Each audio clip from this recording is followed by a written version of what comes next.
नमस्कार, मैं हूं प्रखर। आप देख रहे हैं न्यूज 31 उत्तराखंड। अब वक्त तो चला है बागेश्वर बुलेटिन का, तो आइए रुक कर लेते हैं खबरों का।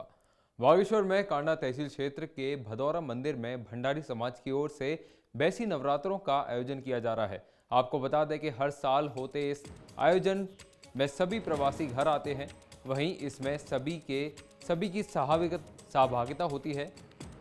इस दौरान रात भर भजन कीर्तन झोड़ा चांचड़ी में मगन होकर छोलिया नृत्य का सभी आनंद ले रहे हैं।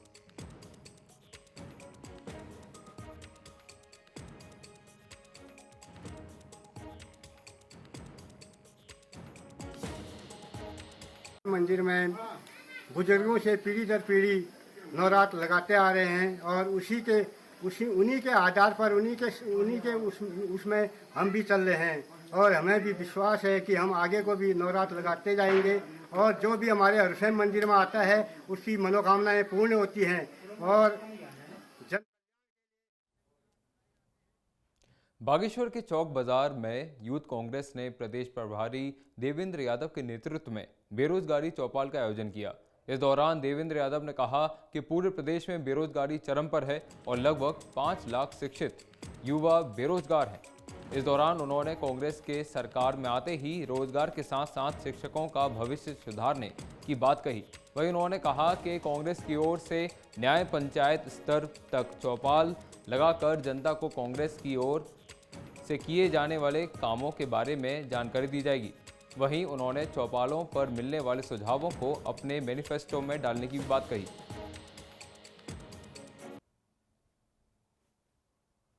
कांग्रेस एकजुट है और 2022 के लिए पूरी तरीके से तैयार है।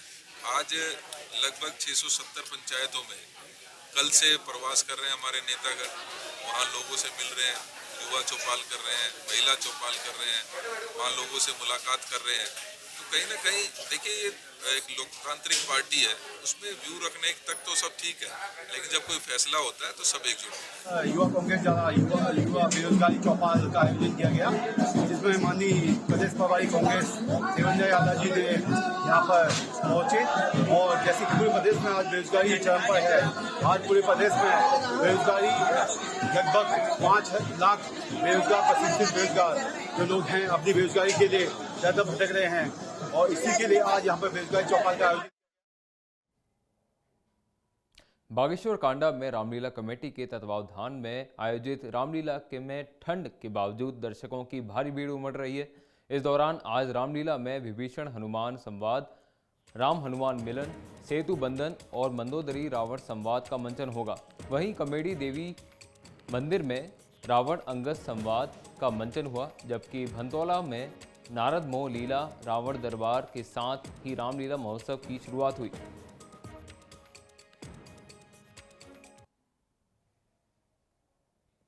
कल कमेटी देवी की रामलीला में अंगद रावण का बड़ा रोचक प्रसंग रहा। अंगद की पात्रता बहुत पुराने कलाकार मनसुना निवासी नंदन सिंह राठौर जी, जो पहले की रामलीला में भी पाठ खेलते आए हैं, उन्होंने खेला।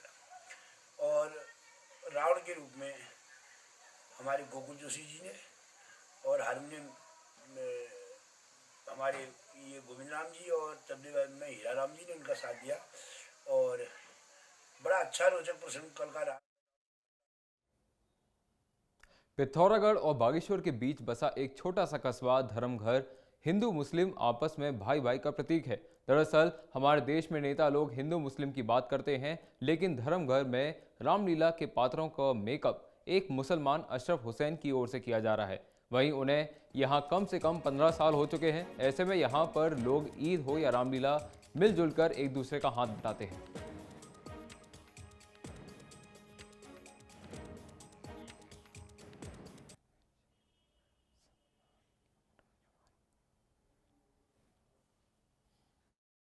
यहाँ पर मैं यहाँ हो गया मेरे को करीब 14-15 साल हो गए यहाँ पर जुड़े हुए और यहाँ पर सब लोग मिल कर के काम करते हैं। सब अच्छा है यहाँ पर लोग, सबको कि कहते हैं कि सब लोग कहते हैं कि आप अशरफ भाई आप आओ हमारे साथ यहाँ पर रहो और हमारे साथ काम करोगे, तो मैं सबका इनका सहयोग मिलता है। इनके सहयोग से मैं सारा यहाँ पर इन पात्रों को सब सराहने का काम करता हूँ और अच्छा लगता है कि आप दोनों हम आपस में मिले रहें और सहयोग मिलते, सभी लोगों का सहयोग है।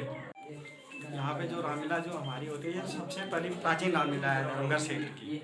अब तो पाखू में भी हो रही, लोहार में भी हो रही, शाहकोट में भी हो रही है, कमेडी देवी में भी हो रही है। तो लेकिन ये प्राचीन रामलीला यहाँ हमारा बिल्कुल बहुत सौभाग्यता से काम करता है। अशरफ भाई तो यहाँ मेरे ख्याल से 15-20 साल से ये काम करते आ रहे हैं अनुरत, और बहुत अच्छी तरीके से सारा ये। इसके साथ एक कृष्ण लीला, अन्य महोत्सव होते हैं यहाँ पे, कोई भी सामाजिक धार्मिक गतिविधियाँ होती हैं, बढ़ चढ़ के। बागेश्वर में जिलाधिकारी विनीत कुमार के निर्देशन में शहीद सम्मान यात्रा का शुभारंभ कलेक्ट्रेट परिसर से यात्रा को हरी झंडी दिखाकर किया गया। दरअसल उत्तराखंड के शहीदों को सम्मान देने और उनके परिजनों को गौरवान्वित करने के लिए उत्तराखंड शहीद सम्मान यात्रा शुरू की गई, जिसके तहत जिले में सभी विकास खंडों के शहीदों के घर आंगन से मिट्टी को एकत्र किया जाएगा। साथ ही सभी शहीदों के परिजनों को विकास खंड स्तर पर ताम्रपत्र और शॉल भेंट कर उन्हें सम्मानित भी किया जाएगा। वहीं एकत्र की गई इस पवित्र मिट्टी को देहरादून में बनाए जाने वाले सैन्य धाम के लिए भेजा जाएगा।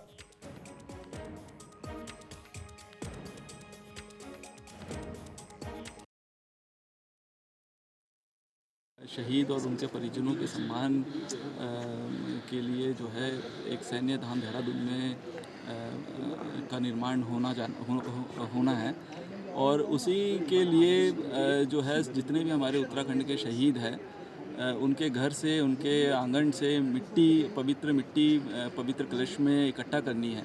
उसी का जो है आज हमारे जनपद बागेश्वर में भी ये कार्य शुरू हुआ है, और आज पहले ये ब्लॉक बागेश्वर में ये कार्य शुरू हो रहा है, जिसमें सारे जितने भी हमारे शहीद हैं उनके घर में हमारी गाड़ियाँ जाएंगी और उनके आंगन से मिट्टी इकट्ठा की जाएगी, और उसके बाद में कार्यक्रम होगा ब्लॉक में, जिसमें सारे हमारे जो शहीद उनके परिजन हैं उनको सम्मानित। बागेश्वर गरुड़ के राजकीय इंटर कॉलेज गागरीगोल में शिक्षा अधिकार अधिनियम RTI के कार्यशाला आयोजित की गई, जिसमें ब्लॉक इकाई में प्राइवेट स्कूलों के प्रधानाचार्य और प्रबंधकों की ओर से प्रतिभाग किया गया। इस दौरान रेड क्रॉस जिला सचिव आलोक पांडे, डाइट प्रवक्ता कैलाश प्रकाश चंदोला और पूर्व BRC समन्वयक उमेश जोशी की ओर से प्रशिक्षण देते हुए विद्यालय विकास और छात्रों के लिए शिक्षा में बेहतर काम करने के लिए विस्तार पूर्वक जानकारी भी दी गई।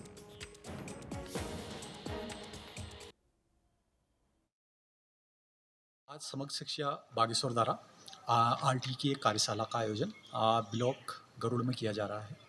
इसमें जो MT हैं हमारे डाइट के प्रवक्ता श्री KP चंदोला जी, और हमारे पूर्व BRC समन्वयक श्री उमेश जोशी जी और आलोक पांडे जी रेड क्रॉस समिति के जो सचिव हैं वो हैं।